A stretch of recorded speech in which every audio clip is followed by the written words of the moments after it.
So today is our second day of reading module. कल हमने जो है रीडिंग मॉड्यूल का इंट्रोडक्शन किया था। आज की जो क्वेश्चन टाइप्स हैं वो स्टार्ट करेंगे। तो इसकी क्वेश्चन टाइप्स के अंदर सबसे पहले जो है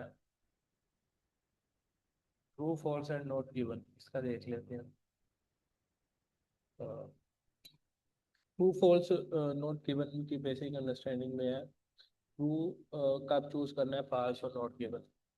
तो किसी स्टेटमेंट को हम तब ट्रू कंसिडर करेंगे जब पैराग्राफ के अंदर जो उसने बात की गई है वो बिल्कुल मैच कर रही है जो उस स्टेटमेंट से। जो स्टेटमेंट हम ट्रू या फॉल्स की बात कर रहे हैं, अगर वो स्टेटमेंट जो है वो पैराग्राफ के अंदर दी गई इंफॉर्मेशन के बिल्कुल ओपोजिट है या डिफरेंट मीनिंग दे रही है, तो उसे हम फॉल्स कहेंगे। और उसके बाद अगर वो स्टेटमेंट है ही नहीं, अगर उसके अंदर उसकी बात ही नहीं की गई, तो वो फिर नॉट गिवन चूज करेंगे।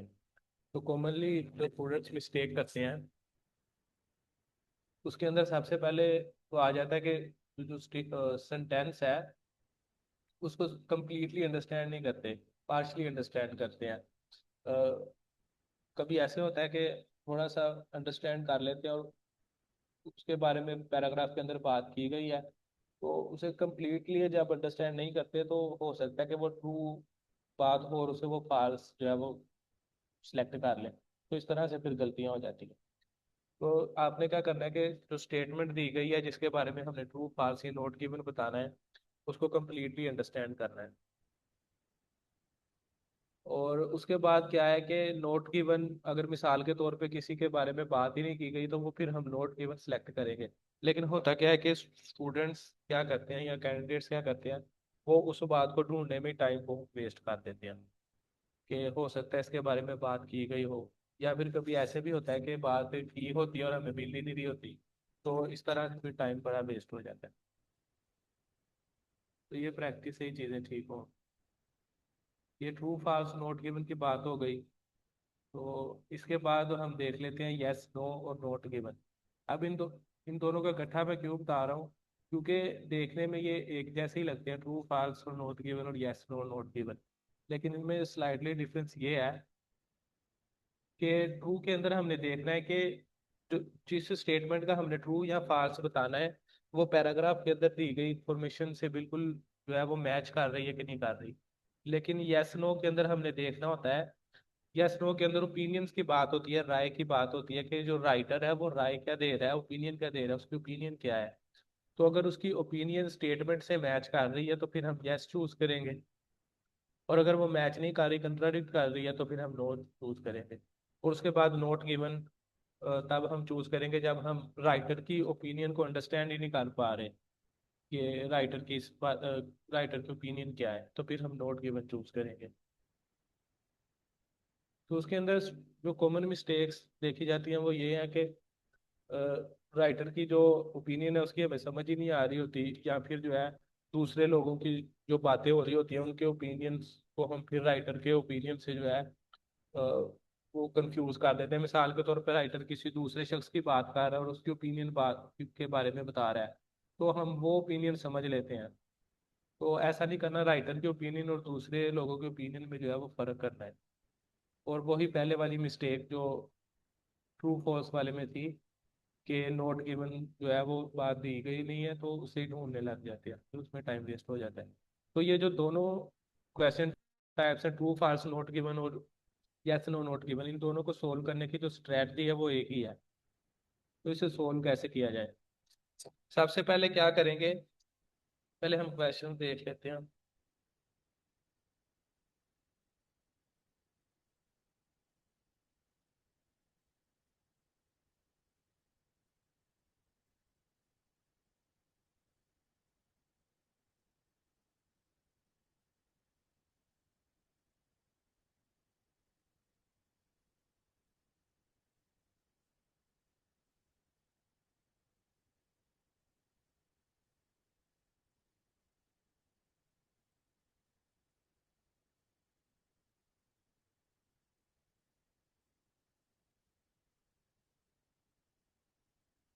ट्रू फॉल्स की बात कर रहे थे, तो यहाँ से अब हम जो है वो ट्रू फॉल्स चूज करेंगे और पार्ट्स में जाएंगे। तो यहाँ से हम कैट कर रहे हैं। तो ट्रू फॉल्स के रिलेटेड जितने भी स्क्रीन शो हो रही है ना? यस एम आई सर। ऑडिबल? ओके। तो ट्रू फॉल्स के रिलेटेड जितने जिन कैम्ब्रिज की जितनी बुक्स में ट्रू फॉल्स के रिलेटेड क्वेश्चन आए हैं वो हमारे पास पार्ट्स की फॉर्म में आ गए हैं। तो इनमें से हम कोई सा भी चूज करके उसकी प्रैक्टिस कर सकते हैं। अब हम यहाँ से भी चूज करेंगे, कोई सा भी कर लेते हैं, ये वाला ठीक। तो अब ये क्वेश्चन है, ये हमारे पास पैराग्राफ दिया हुआ है और इस पैराग्राफ के अंदर से हमने इंफॉर्मेशन ढूंढ के इन क्वेश्चंस का जो है वो आंसर देना है। ठीक है। तो अब हम देख लेते हैं कि हम किस स्ट्रेटजी के थ्रू इसे जो है वो सोल्व कर सकते हैं। अब वो हम देख लेते हैं। तो हाउ टू सोल्व। सबसे पहले हम क्या करेंगे कि जो स्टेटमेंट है, क्वेश्चन की जो स्टेटमेंट है जिसका हमने ट्रू फॉल्स बताना है, उस स्टेटमेंट को पहले रीड करेंगे। और रीड करने के बाद उसके अंदर से हम जो है वो मेन उसके पॉइंट्स जो है वो की पॉइंट्स वो चूज कर लेंगे। की पॉइंट्स चूज करने के बाद हम क्या करेंगे, scan for location in paragraph. उन की पॉइंट्स को ढूंढेंगे कि पैराग्राफ के अंदर कहाँ उनकी बात की गई है। ऐसा है कि एग्जैक्ट वर्ड्स को नहीं ढूंढना, उनके जो सिनोनिम्स है वो भी हो सकते हैं। मिसाल के तौर पे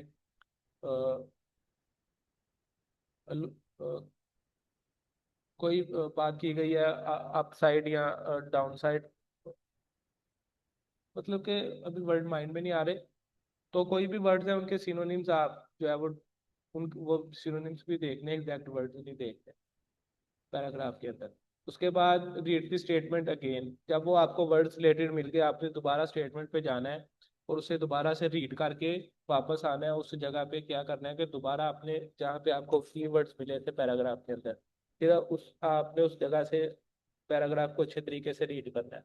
जहाँ से वर्ड मिले थे उसके पीछे वाली लाइन रीड करेंगे, उसके आगे वाली लाइन रीड करेंगे। तो उस एरिया से थोड़ा सा अच्छे तरीके से हम रीड करेंगे। स्कीमिंग और स्कैमिंग नहीं करेंगे, डीप रीडिंग करेंगे। तो फिर हम उसे अच्छे तरीके से अंडरस्टैंड करके डिसाइड करेंगे कि ट्रू है या फॉल्स है, या फिर उसके बारे में बात नहीं की गई, फिर हमें पूरा पैराग्राफ देखना पड़ेगा। इसी तरह से अगर यस नो नोट गिवन है तो फिर हम उस हिसाब से यस नो या फिर नोट गिवन चूज कर लेंगे। तो ओवरऑल सबसे पहले स्टेटमेंट रीड करेंगे और उसके जो है वो की पॉइंट्स चूज करने के बाद पैराग्राफ की तरफ जाएंगे। वो लोकेशन उसकी ढूंढ के फिर वापस जाएंगे और दोबारा से जो है वो स्टेटमेंट को अच्छे तरीके से रीड करके फिर हम जो है वो अच्छे दोबारा पैराग्राफ में जाके जो है वो सिलेक्ट करेंगे। अब हम क्वेश्चन टाइप की तरफ आ जाते हैं। तो सबसे पहला काम क्या हमें करना है, सबसे पहले हमने इस स्टेटमेंट को रीड करना है अच्छे तरीके से और इसे समझना है और इसके अंदर से जो है की पॉइंट्स चूज करने हैं।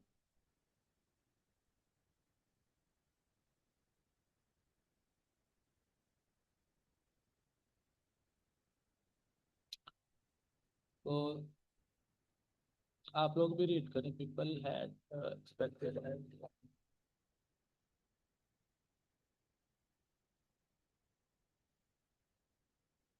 तो यहाँ पे ये इस प्लेयर की बात हो रही है, ये हमारे पास एक की पॉइंट आ गया। और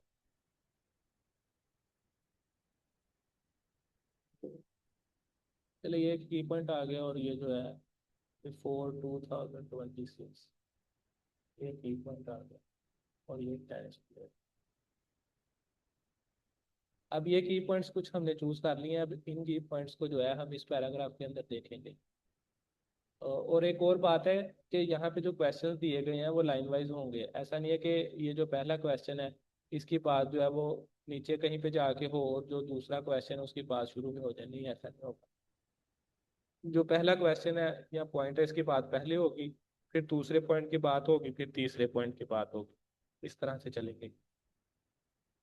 तो यहाँ पे अब हमने ये जो की पॉइंट चूज किए हैं इसे हम इसके अंदर देखते हैं। तो ये दो की पॉइंट्स हमें यहाँ पे मिल गए, टेनिस प्लेयर एंड। तो ये 2016, तो ये फर्स्ट लाइन में इसकी बात हो रही है। तो अब हम देखते हैं, ये हमने अभी इसकी लोकेशन ढूंढ ली है। अब इसके बाद हम वापस जाएंगे और टोटल इसका जो है मीनिंग अंडरस्टैंड करेंगे उस पूरी स्टेटमेंट का, जैसे कि हमने स्ट्रेटजी में देखा था। सिर्फ कीवर्ड्स नहीं ढूंढने, मीनिंग को अंडरस्टैंड करना। तो इस स्टेटमेंट के अंदर ओवरऑल जो वो बात कर रहा है, वो इस प्लेयर की बात कर रहा है कि to become the world top tennis player. तो उसे एक्सपेक्ट किया जा रहा था कि वो दुनिया को जो है वो टॉप प्लेयर बन सकता है फॉर एटलीस्ट 5 ईयर्स, कम से कम 5 सालों के लिए, बिफोर 2016। तो 2016 से पहले जो है वो एक्सपेक्ट किया जा रहा था कि ये जो प्लेयर है, ये कम से कम 5 सालों तक दुनिया का टॉप प्लेयर रह सकता है। अब ये हम देखते हैं कि बात ट्रू है या फॉल्स है, या फिर बात नहीं की गई इस पैराग्राफ्स के अंदर। Was rank the world number one. तो नंबर वन की बात हो गई है, लेकिन जो है वो 5 सालों की बात भी नहीं हुई, और जो है पहली लाइन के अंदर एक्सपेक्टेशन की भी बात नहीं हुई। अब आगे देखते हैं कि इसके बारे में बात हो रही है। It was an incredible.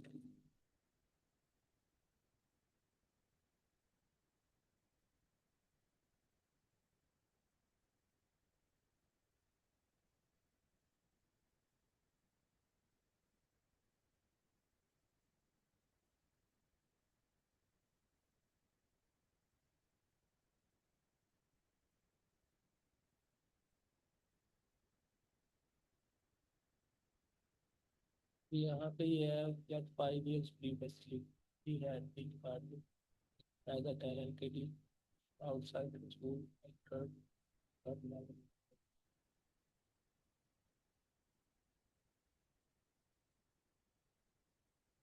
तो यहाँ पे आप लोग में से कोई बता सकता है कि ये स्टेटमेंट ट्रू या फॉल्स है, क्योंकि नोट की नहीं हो सकती। कोई सजेशन देना चाहेगा?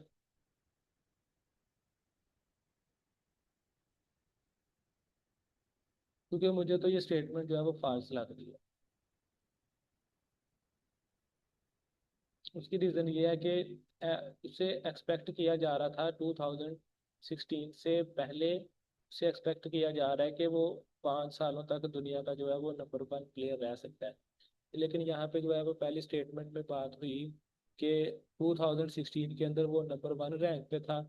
लेकिन यहाँ पे प्रीवियस 5 ईयर्स की बात जब की है उसने, तो उसमें वो कह रहा है he had been regarding as an outside talented outsider. वो टैलेंटेड तो है था, लेकिन क्या था कि but never won the major tournaments, लेकिन वो मेजर टूर्नामेंट्स नहीं जीत सका। तो यहाँ पे ये स्टेटमेंट फॉल्स है।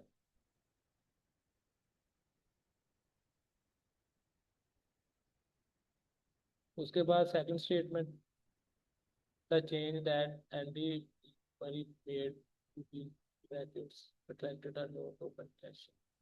तो यहाँ पे एक रैकेट जो है हमारा की पॉइंट आ गया, और उसी पहले वाली खिलाड़ी की बात हो रही है, एंडी मरी। और उसके बाद जो है ये अटेंशन, ये हमारे पास थी 3.7। अब इसके रैकेट की बात देख लेते हैं कि कहाँ पे हुई है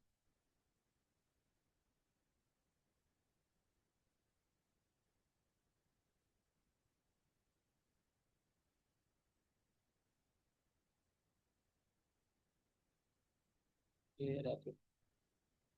ठीक है, ये अब हमें लोकेशन मिल गई। अब हम इस स्टेटमेंट को अच्छे तरीके से अंडरस्टैंड करेंगे। The change that Andy Murray made to his racquets attracted a lot of attention. तो स्टेटमेंट में वो कह रहा है कि इस प्लेयर ने अपने रैकेट्स के अंदर जो चेंज चेंजिंग की थी, उसकी वजह से क्या हुआ कि उसे बहुत अट्रैक्शन मिली, अटेंशन मिली। तो अब यहाँ पे हम देखते हैं कि ये बात सच है या नहीं सच। Like many players, Murray has been given as a preferred system to diverse skills. One for being vertical and other for.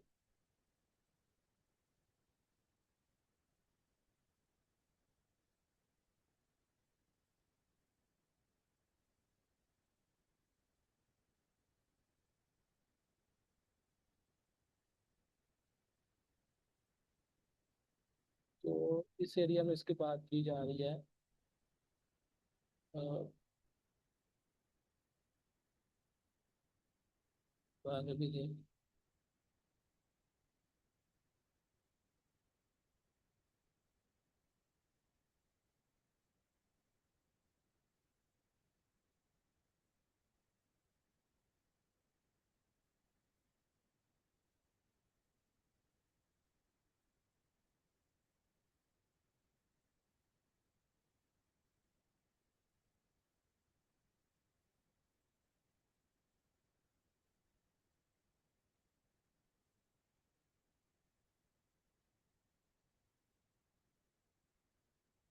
यहाँ पे तो उसने बात की है कि उसने जो है पहले तो वो वाले रैकेट्स यूज़ करता था जो कि आम प्लेयर जो है वो यूज़ करती हैं। लेकिन 2012 में क्या किया कि उसने जो है थोड़ी सी चेंजिंग लेके आया। और उस चेंजिंग से क्या हुआ, स्मॉल चेंज था लेकिन जो है उसकी इम्पोर्टेंस को हम एस्टिमेट नहीं कर सकते। अब यहाँ पे उसने जो है अटेंशन की बात नहीं की। पहले कंप्लीट कंप्लीट मीनिंग नहीं हमें मिल रहा कि the change that main change तो उसने लाया था, लेकिन उसकी वजह से उसे क्या अटेंशन मिली या नहीं मिली इसके बारे में बात नहीं की गई। तो फिर ये ना, आई थिंक ये फिर नोट इवन आएगा क्योंकि कंप्लीट की बात नहीं की गई, एक पार्ट की बात की गई, इतनी बात की गई है। अब आ गया लॉट ऑफ अटेंशन, इसकी बात ही नहीं की गई। तो फिर आई थिंक ये नोट इवन आएगा। उसके बाद अब तीसरे क्वेश्चन की तरफ जाते हैं। Most of the world top players, अब यहाँ पे एक ही पॉइंट लिया आ गया। टॉप प्लेयर्स एक प्रोफेशनल रैकेट स्लीपर और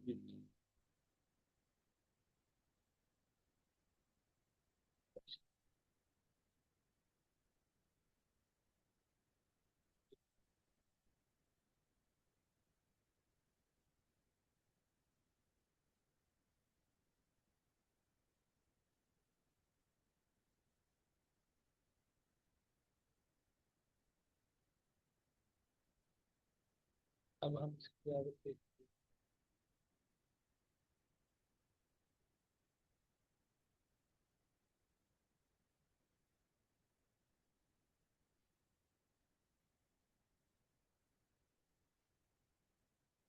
पर आप लोगों को कहीं मिल गया था मतलब।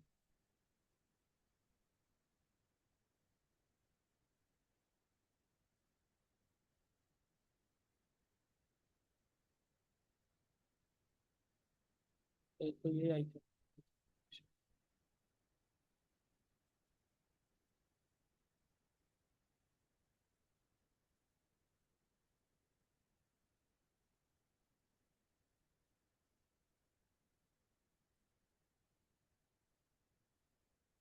तो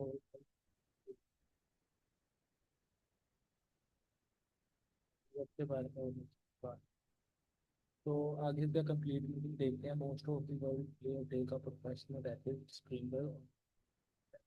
इसमें वो कह रहा है ज्यादातर जो प्लेयर्स हैं जो कि जब टूर पे जाते हैं तो वो क्या करते हैं कि एक प्रोफेशनल रैकेट लेके जाते हैं अपने साथ। तो यहाँ पे हम देखते हैं कि इसके बारे में ये बात सच चाहिए। वो है बात।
तो आई थिंक इसकी जो है नोट की बनाई, क्योंकि साथ ले जाने की तो बात नहीं हुई कहीं पे।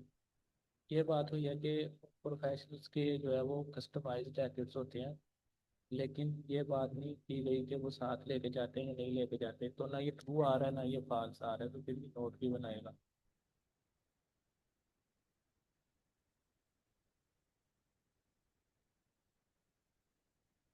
इसके बाद तीसरा क्वेश्चन है यहाँ पे, माइक एंड बॉब इनके बारे में बात हो रही है, तो ये हाईलाइट कर लेते हैं उनको ढूंढते हैं कि इनके बारे में कहाँ पे बात हुई।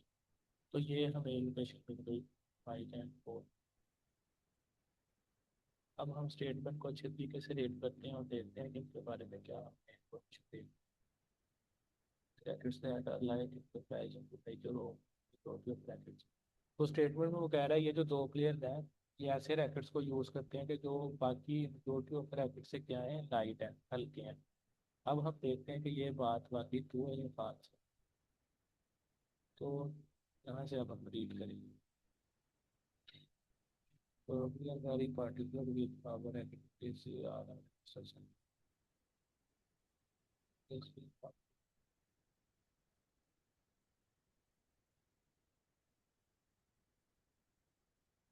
तो यहाँ पे ये बात आ रही है now the rackets they use now way more than the average model.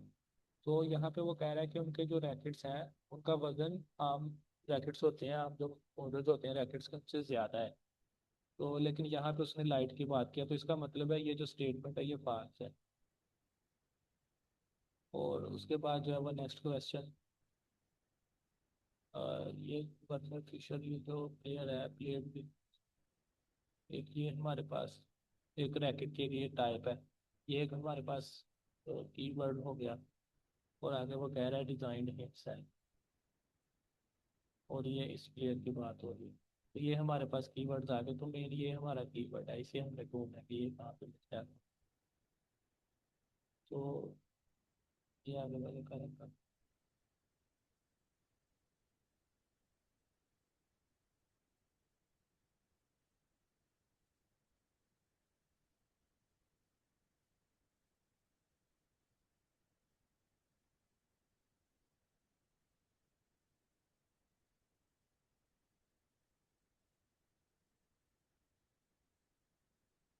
ये एक बार में पूछो, ये एक कीवर्ड नहीं है,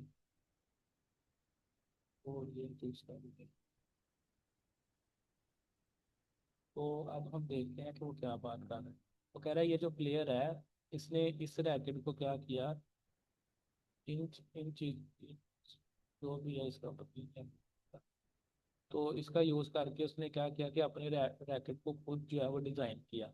अब हमें जो है हर वर्ड का मीनिंग पता होने की जरूरत नहीं है, हमें सिर्फ जो क्या करना है कि इन क्वेश्चंस का हमने आंसर निकाल कर देना होता है। तो जैसे अभी मुझे अंदर से मीनिंग नहीं आ रहे, तो हो सकता है आप लोग जब और क्वेश्चंस टाइप सॉल्व करें तो बहुत सारे वर्ड्स ऐसे होंगे जिनका हमें पता नहीं होगा, तो उसकी टेंशन नहीं होगी। सिर्फ हमने ओवरऑल मीनिंग देखना होता है। तो अब हम देखते हैं कि उसने इस अपने रैकेट को जो है वो खुद डिजाइन किया था या नहीं किया था। Contribute।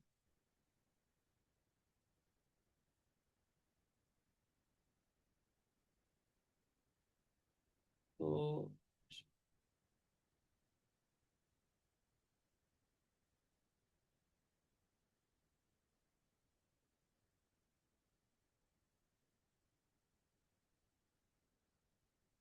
काफी बात कर रहा है कि उसने इस रैकेट के साथ खेलना शुरू कर दिया। It created a streak rather than the score।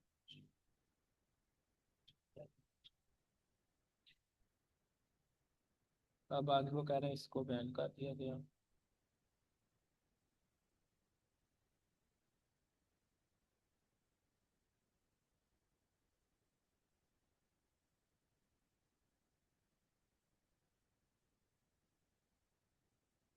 इस पैराग्राफ में तो बात नहीं कर रहा कि खुद मॉडिफिकेशन उसने की थी या नहीं की थी। हम आगे देख लेते हैं, ये शायद आगे बात की है।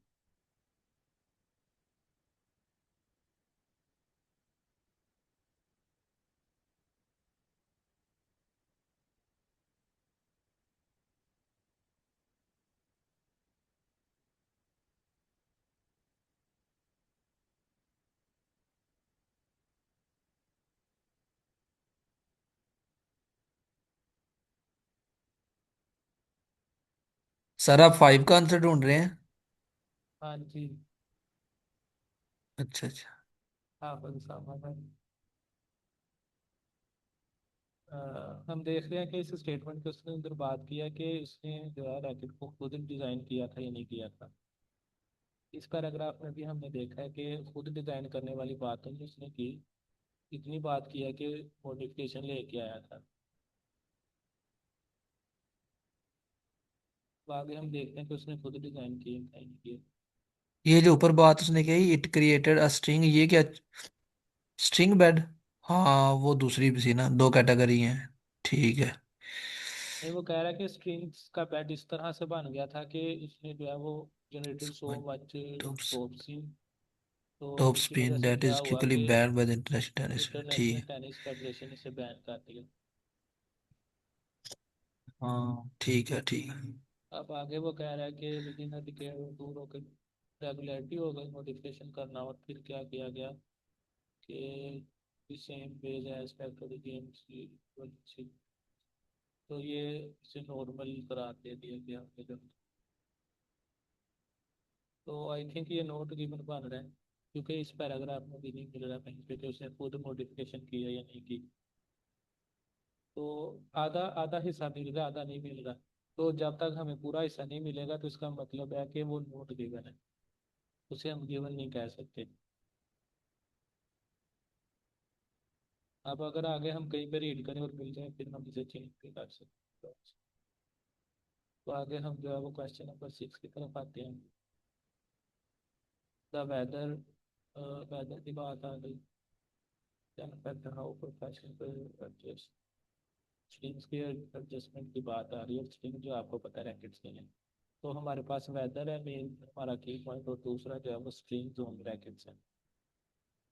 तो यहाँ पे अब हम देखते हैं कि वेदर की बात कहाँ पे की गई। मैंने आप लोगों को बताया था कि हमने जो है वो एग्जैक्ट वर्ड्स नहीं देखने, सिनोनिम्स के साथ में देखने हैं। तो यहाँ पे ये जो क्लाइमेट कंडीशंस, ये मेरा ख्याल है कि यहाँ पे लोकेशन बन रही है।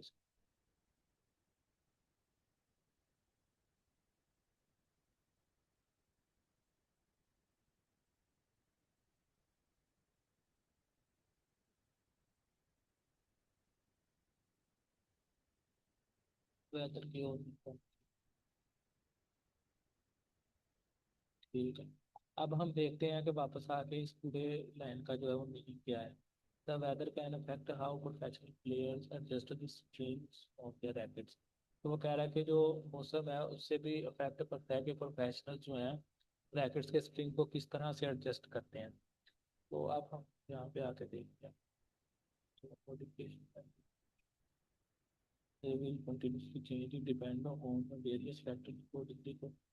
तो ये मेरा ख्याल है कि ट्रू है, क्योंकि वो कह रहा है कि अच्छा आप किसको चेंज करते हैं वो भी हम देख लेते हैं कि स्ट्रिंग की बात हो रही है किसी और चीज़ की बात हो रही है। फॉर्मली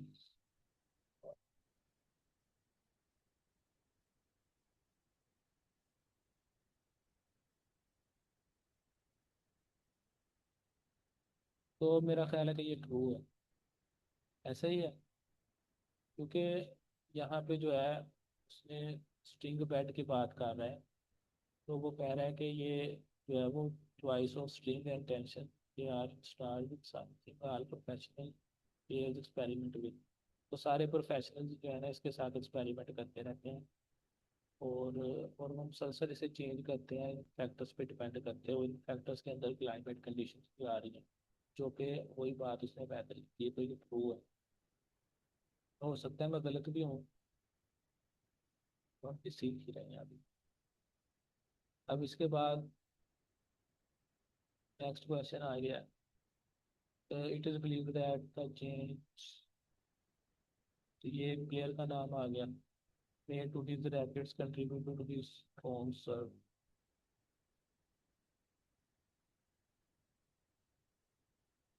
तो अब इस प्लेयर के बारे में देखते हैं कि यहाँ पे इसकी कहाँ पे बात की गई है।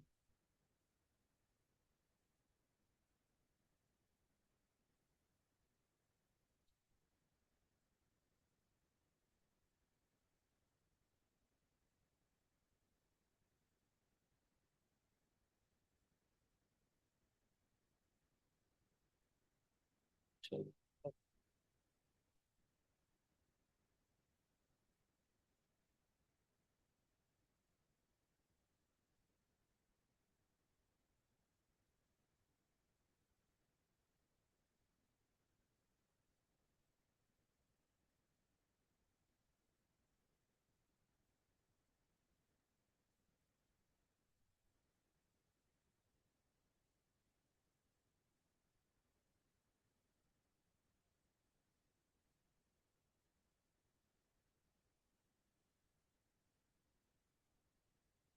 ये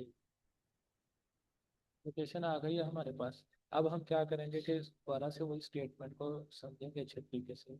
was believe that the change तो वो कह रहा है कि इस प्लेयर ने क्या किया कि रैकेट्स के अंदर जो चेंज लेके आया उसकी वजह से उसकी जो उसने जो खेलता था अच्छा, तो उसकी वजह से उसकी कंट्रीब्यूशन हुई है उसकी अच्छे खेलने में, रैकेट्स के चेंज लाने की वजह से। तो अब हम देखते हैं कि ये बात सच है या नहीं। Serving power of levers was contribution, तो ये बात ट्रू है, क्योंकि यहाँ पे उसने बात कर दिया कि इस यूएस प्लेयर की जो सर्विंग पावर ट्रू है। थी ट्रू है सर। जी ट्रू है ये। तो ये सारे अब हमने जो है अपनी समझ बूझ के मुताबिक कर लिए हैं। अब हम देखते हैं ऐसा मत करके, मैं खुद ये पहली दफ़ा सोल्व कर रहा हूँ।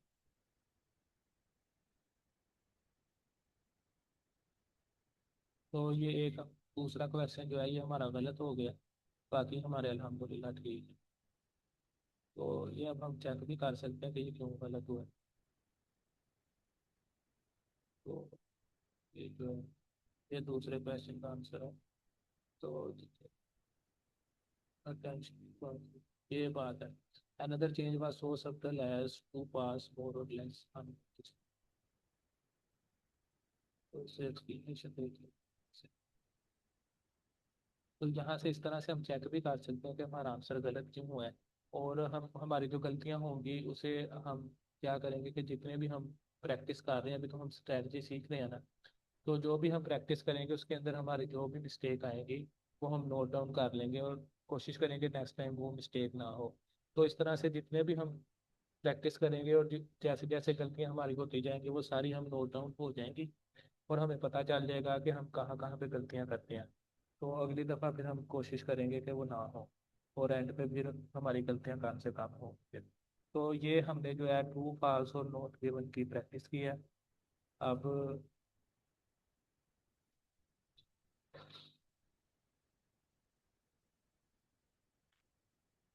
वॉइस क्लियर है?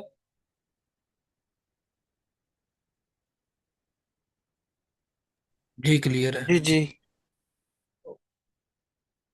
अब हमने ये ट्रू फॉल्स और नॉट गिवन की प्रैक्टिस की, और ये यस नो नॉट गिवन, इनकी जो स्ट्रेटजी है ये सेम ही है जैसे अभी हमने सोल्व की है। सिर्फ इन क्वेश्चन के अंदर डिफरेंस ये था कि पहले भी मैंने आपको बताया था कि ट्रू और फॉल्स का मतलब ये है कि जो स्टेटमेंट जैसे अभी दी हुई थी वो बिल्कुल एज इट इज लिखी हुई है या उनके ओपोजिट बात हो रही है। लेकिन यस और नो में ये है कि इनके अंदर ओपिनियन की बात आ जाती है कि राइटर की ओपिनियन क्या है किसी चीज को लेके। तो ये डिफरेंस है इनमें, सोल्व करते हुए आप आसानी से देख सकते हैं, अंडरस्टैंड कर सकते हैं। तो स्ट्रैटेजी इनकी सेम ही है, तो ये आप लोग यस नो वाले खुद कर सकते हैं। अब हम जो है ये sentence summary table flow chart, ये कंप्लीशन वाले जो क्वेश्चन है ये करेंगे। तो कंप्लीशन की ये चार टाइप्स हैं जो कि रीडिंग वाले क्वेश्चंस के अंदर आती हैं, ये सेंटेंस समरी टेबल और फ्लो चार्ट। तो इसके अंदर जो कॉमन मिस्टेक स्टूडेंट्स करते हैं कि वो इंस्ट्रक्शंस को केयरफुली रीड नहीं करते। इंस्ट्रक्शन में क्या होता है कि कहीं लिखा गया होता है कि एक वर्ड आपने लिखना है या दो वर्ड लिखने हैं, तो इस तरह से अगर एक वर्ड उन्होंने इंस्ट्रक्शन दिया है तो स्टूडेंट दो वर्ड लिख दें तो फिर गलत हो जाएगा, चाहे आपने सही आंसर भी लिखा है तो। और उसके बाद जो है स्पेलिंग वगैरह की मिस्टेक हो जाती है या ग्रामर की मिस्टेक्स हो जाती हैं।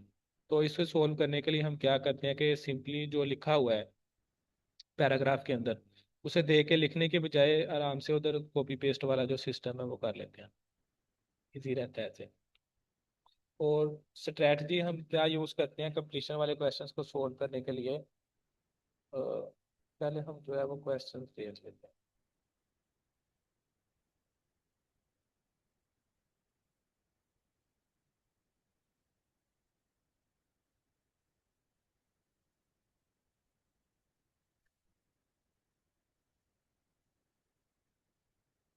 ये रीडिंग में आ गए, और यहाँ से अब हम जो है कंप्लीशन वाली कोई सी भी जो है वो टाइम सेलेक्ट कर लेंगे। ये टेबल कंप्लीशन चले कर लेते हैं, और यहाँ से पार्ट्स की तरफ, और ये फिर अनऑर्डर्ड टाइप कौन से क्वेश्चन होते हैं? जी। अनऑर्डर्ड सीक्वेंस को फॉलो नहीं करते वो कौन कौन से टाइप के क्वेश्चन है?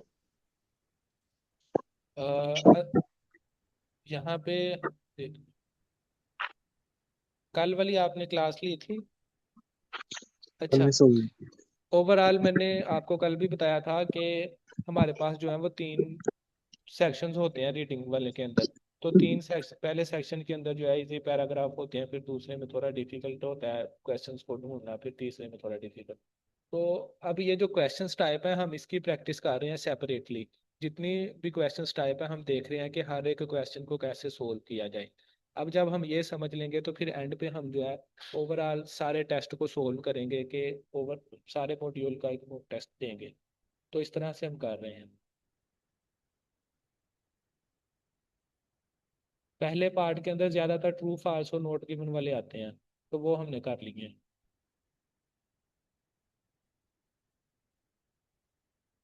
क्लियर है? अब हम कंप्लीशन वाले कर रहे हैं क्वेश्चंस। कंप्लीशन की जो तीन चार टाइप्स हैं इन सब के लिए स्ट्रेटजी जो है वो सेम ही है। तो अभी हम जो है वो टेबल कंप्लीशन वाला जो है ये फिल्टर किया है। अब यहाँ से हम एकेडमिक वाली टाइप्स करेंगे, जनरल ट्रेनिंग वाली नहीं करेंगे।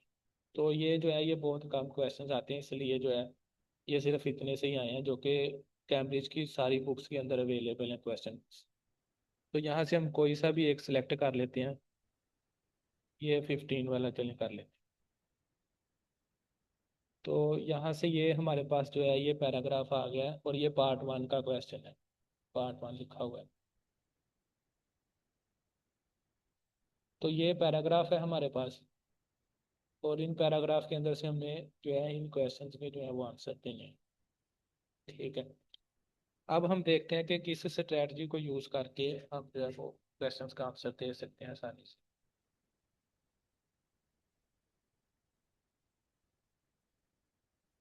ये आ गया। तो सबसे पहले हमने क्या करना है कि जो सेंटेंस दिए गए हैं उनको अच्छे तरीके से रीड कर लेना है। और जो है उनके फिर हम अपने माइंड में आंसर सोच सकते हैं कि यहाँ पे किसी जगह का नाम आएगा या इंसान का नाम आएगा, या कोई प्रिडिक्ट कर सकते हैं हम आंसर। और उसके बाद हम पैराग्राफ की तरफ जाएंगे पहले वाले तरीके से। हम जो है वो स्कीमिंग करेंगे जो जनरल रूल हम रीडिंग में यूज़ करते हैं। फिर स्कैनिंग करेंगे, और स्कैनिंग के थ्रू क्या होगा कि जो हमने वहाँ से कीवर्ड्स चूज किए हैं इनकम्प्लीट सेंटेंस के अंदर से, उन कीवर्ड्स को हम ढूंढेंगे जैसे अभी हम ट्रू फॉल्स के अंदर ढूंढ रहे थे। और वहाँ से जब हमें लोकेशन मिल जाएगी तो फिर हम जो है वहाँ से क्लोज रीडिंग करके तो वो आंसर हम अच्छे तरीके से वहाँ से केयरफुली रीड करके राइट आंसर दे सकते हैं। तो ये तकरीबन स्ट्रेटजी ये मिलती जुलती है। तो उसी तरीके से अब हम ये कंप्लीशन वाले जो क्वेश्चन है इनको सॉल्व करें।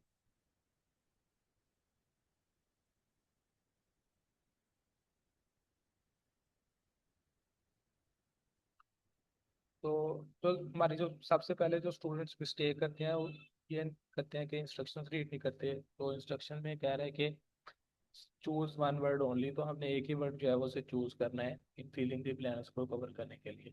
अगर कहीं पे साथ में दी लिखा आ रहा है तो दी नहीं लिखना, या फिर दो वर्ड्स में अगर आंसर आ रहा है तो वहां से हमने देखना है कि कौन सा जो है वो वर्ड लिख के इसका जो मीनिंग चेंज नहीं हो रहा, तो वो एक वर्ड हम चूज करेंगे। इस तरह से हमें इसे सोल्व करना है।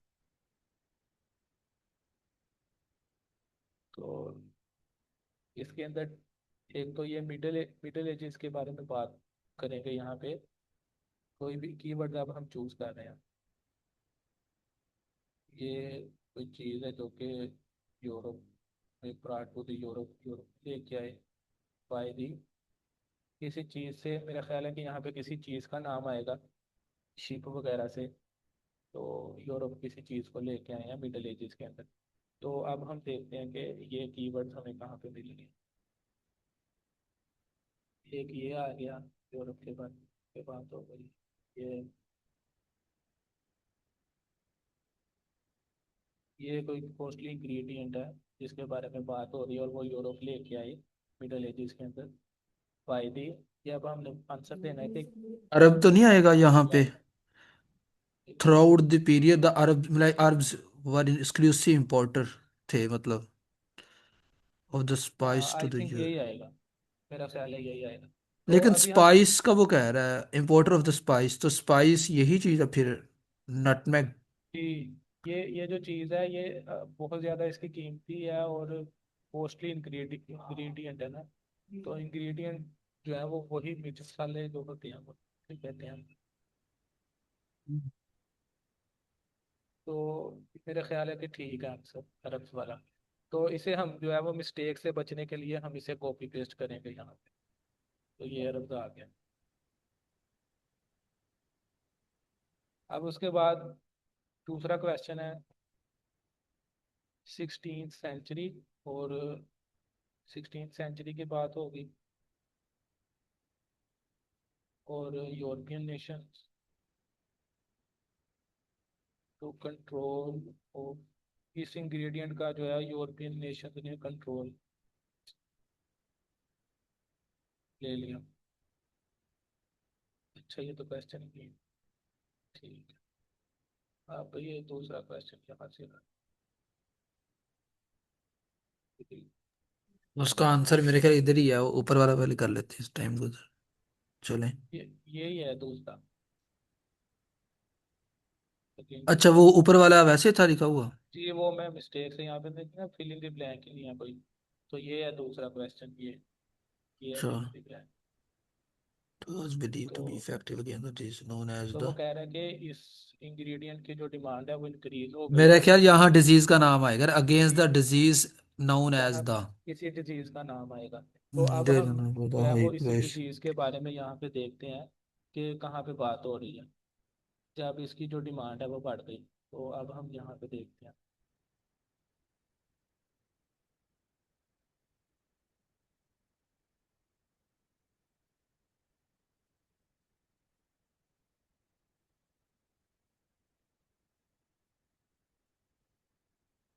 यूरोपियन नेशंस की बात के बाद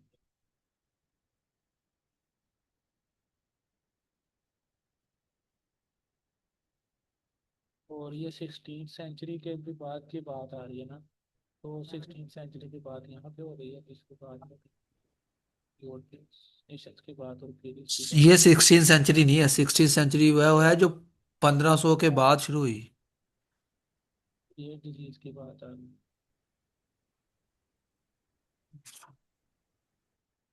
ऊपर कहीं पे जिन वगैरह होगा कोई नहीं पे। ये है जहाँ पे 1500 का वर्ड है ना, यहाँ से शायद निकल आई। जी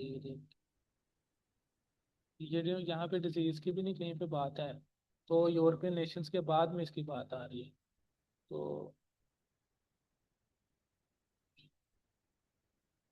तो इसी पैराग्राफ मेरा ख्याल है कि यही है डिजीज की बात यहाँ से शुरू हो रही है। तो डॉक्टर की वर्ड ये अच्छा, है ये है डाइंग ऑफ प्लग। ये डॉक्टर ये ये लिखा हो, thousand of people cross the Europe were dying of the plague plague, plague a ये हाईली टाउन की बीमारी है। Contagious and deadly disease. ठीक हो गया। यही है। दो क्वेश्चन अब इसके बाद ये तीसरा क्वेश्चन है। तो इसके अंदर अब हम कीवर्ड्स चूज करके टाइम भी खत्म होने वाला है। तो दादा चलो। Banda island, the Dutch to control 17th century.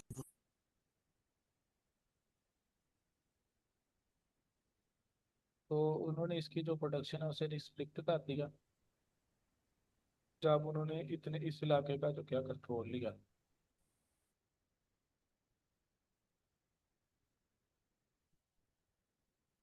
तो यही हमारे दो कीवर्ड आए थे।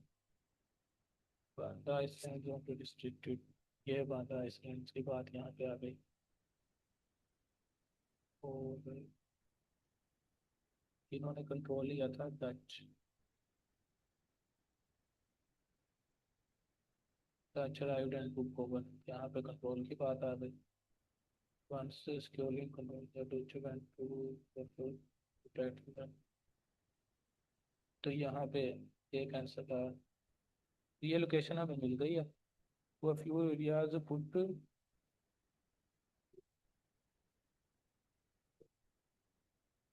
मेरा ख्याल उस चीज के ऊपर किसी चीज को कवर किया उन्होंने, मतलब to few area put dash on nutmeg.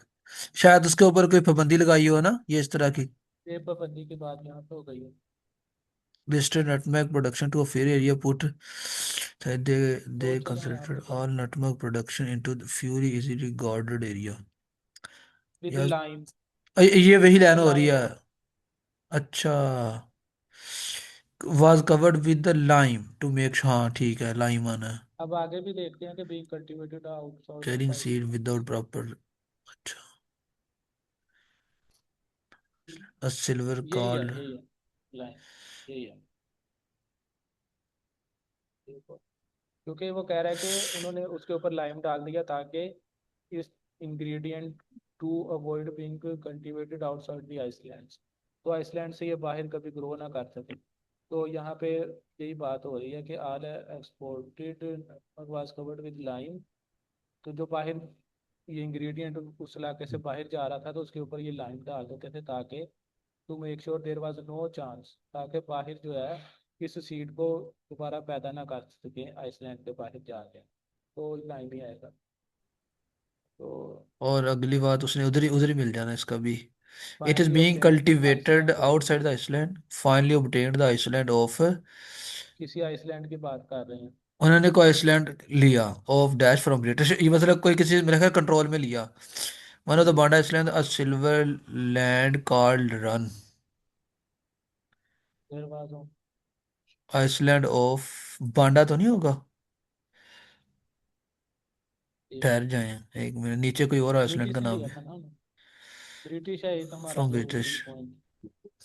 एक मिनट, देयर वाज ओनली ये वन, ब्रिटिश की बात आ गई है यहाँ पे तो। After decades the fighting for the, एक में वो लिखी हुई लाइन, आफ्टर डिकेड्स किधर गई वो लाइंस, हाँ जी, after decade of fighting for control of his of tiny island, tiny नहीं, tiny island island of the, नहीं आएगा, कोई नाम होगा शायद ऐसे, उसका। हाँ एक minute, tiny island the Dutch British arrive as a comprised settlement, the treaty of Breda, then securing their hold every nutmeg produced Iceland, the Dutch offered trade if the British would give the land of run, run का Iceland island of तो नहीं run, है, run, हाँ I think हाँ यही होगा, दे time would, short है तो जल्दी जल्दी कर लेते हैं बाद में। ये कौन सा आ गया, प्लान्स वर सीक्रेटली टेकन, 17 में nutmeg plants were secretly taken to था, मतलब कोई चीज सीक्रेटली लेके गए ये हैं 1770 की बात फ्रेंचमैन आ ने, गई। अच्छा कहाँ लेके गए, टू किसी जगह लेके गए हैं, हाँ जी, स्मगल्ड ने plans to smuggled safety nutmeg इसकी प्लांट्स टू यहाँ पे सेफ्टी इन मार्टियस, हाँ क्या ये मार्टियस हाँ। आइसलैंड ऑफ द अब कोस्ट ऑफ अफ्रीका, 1970 के बाद 78 half the Banda island gold nutmeg by plantation were destroyed by, किसी ने इसको तबाह किया, बस ये देख रहे हैं। फाइनली 1809 के, एक मिनट है नहीं यहाँ से, हाँ, यही है। a volcanic eruption in the Banda caused a tsunami, that wiped out नहीं half of the nutmeg groves. नहीं वाइप्ड आउट का मतलब हो होता है गया, कि वो खत्म हो गए, तबाह हो गए। हम्म, तो यहाँ पे भी हाफ ऑफ द नटमग की बात उसने कर रहे हैं। हाफ द मतलब वर डिस्ट्रॉयड बाय अ त्सुनामी, ठीक हाँ है। ये हाँ जी, हाँ जी। वोलोकेनिश, ये eruption तो नहीं था वो, एक मिनट वो देखना, नहीं नहीं, उन्होंने शुरू में कहा कि एक वर्ड आना है, तो यहाँ वो बोल के वो फिर दो वर्ड लाने पड़ेंगे, तो एक से नहीं काम चलेगा। वोलोकेनिक eruption in the Banda caused, ये मैं बात सुना, एक मिनट रुकना, नीचे सर, नीचे करना, ये लाइन लिखी हुई है, एक मिनट, किधर यहाँ गई, से आगे बात स्टार्ट होगी, A वोल्केनिक volcanic एक बात eruption के in अंदर the आगे। Banda region caused a tsunami, हाँ ठीक है, इसको हाँ आई सबमिट करना है, बस हो गए पूरे, थिंक आप सबमिट कर दें। हाँ हो जाने ठीक सारे, इंशाल्लाह तो कर ये दें इसको, क्वेश्चन टाइप इंशाल्लाह ये सारे ही अल्हम्दुलिल्लाह हमारे ठीक है। तो हाँ ये रीडिंग टाइप हमने देखी है कि इजी है, इतना मुश्किल नहीं है। तो अभी तक हमने जो क्वेश्चन टाइप कवर किए हैं उसके अंदर हमारे पास आ रहे हैं। अभी हमने टेबल कंप्लीशन वाला किया है, तो ये flow chart completion, summary completion, sentence completion, ये सेम तरीके से होने हैं। इसी तरह से हमने जो है वर्ड ढूंढ तो वो कॉपी पेस्ट करते हैं। ठीक तो है ये सर, ठीक है, इसमें ये कर सकते हैं। और फिर हमने ट्रू फाल्स नोट गिवन और ये जो है यस नो नोट गिवन, ये टाइप्स हमने कवर की हैं। तो इतना काम, ये क्वेश्चन टाइप हमने कवर किए हैं। बाकी जो रह गई हैं एमसीक्यूज रह गए हैं, और जो है वो लेबलिंग वगैरह के अभी हम यहाँ से देख लेते हैं कौन कौन से रहते हैं। तो वो हम इंशाल्लाह बाकी सुबह करेंगे। इसके अंदर ये क्वेश्चन टाइप्स के अंदर 1 चॉइस 2 चॉइस ये एमसीक्यूज हैं, yes no not given true false ये हो गए। Matching feature information, matching sentence endings, matching headings ये रहते हैं, डायग्राम लेबलिंग रहती है, और ये शॉर्ट आंसर रहते हैं। तो ये थोड़े से क्वेश्चन हमारे रह गए हैं, तो ये इंशाल्लाह हम सुबह करेंगे।